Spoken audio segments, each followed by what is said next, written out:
해양수산부가 오늘 세월호 참사를 수습하는데 총 5,500여억 원이 필요하다고 발표했습니다. 언뜻 듣기에는 나라 돈이 그만큼 들어가는 것처럼 들리는데요. 추후 구상권 청구 등은 빠진 내용이었습니다. 최근 논란이 된 희생자 배보상금 역시 국민성금과 민간보험사 부담금을 합쳐서 부풀려 발표했습니다. 정부의 모호한 비용 발표가 세월호 관련 비용을 왜곡한다는 비판이 이어지고 있습니다. 권현주 기자입니다. 해양수산부는 오늘 세월호 참사 사고 직후부터 최종 수습이 완료될 때까지 소요되는 비용이 5,548억 원이라고 발표했습니다.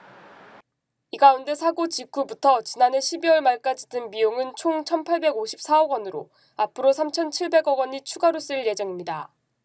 유가족을 비롯해 정치권이 한 목소리로 요구하고 있는 세월호 선체 인양에는 총 1,205억 원이 책정됐습니다.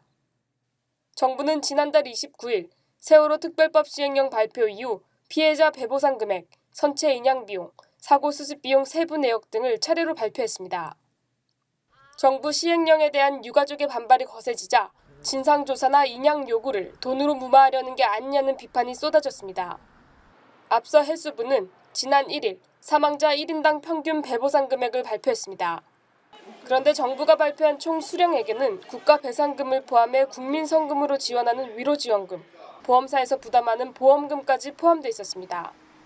국가 배상금만 따지면 단원고 학생 1인당 4억 2천만 원이 지원되는데 총 수령액으로 따지면 8억 2천만 원인데 2배 가까이 국가로부터 지원받는 듯한 인상을 풍겼습니다. 그러자 일각에서는 세월호 비용 문제를 부각시키며 인양에 반대하고 있습니다. 김진태 새누리당 의원은 자신의 페이스북에 비용이 많이 든다는 이유로 인양 반대를 주장했습니다. 정부가 세월호 참사 수습 비용을 부풀려가면서까지 부각시키는 것은 돈이 많이 드니 선체 인양까지 할 필요가 있겠느냐는 여론을 불러일으키기 위한 것이라는 해석이 나옵니다. 그러나 정부 여당이 이명박 정부 시절 수십조 원이 투입돼 대부분 허공에 날린 것으로 판명난 해외 자원외교에 대처하는 태도를 보면 인양 비용에 대한 주장은 설득력이 부족한 것으로 보입니다. 정부의 이런 부풀리기에도 불구하고 여전히 선체 인양 여론이 압도적인 것도 이런 점을 웅변한다는 지적입니다.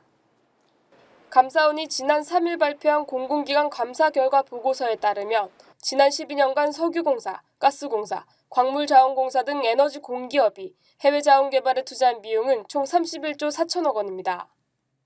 이 가운데 이명박 정부에서 해외 자원 개발에 들어간 돈이 총 27조 원, 앞으로 더 들어가야 할 34조 원을 포함해 총 61조 3천억 원에 이르는 막대한 예산이 사용될 것으로 추정되지만 이 중 투자 회수 금액은 4조 6천억 원에 불과한 것으로 드러났습니다.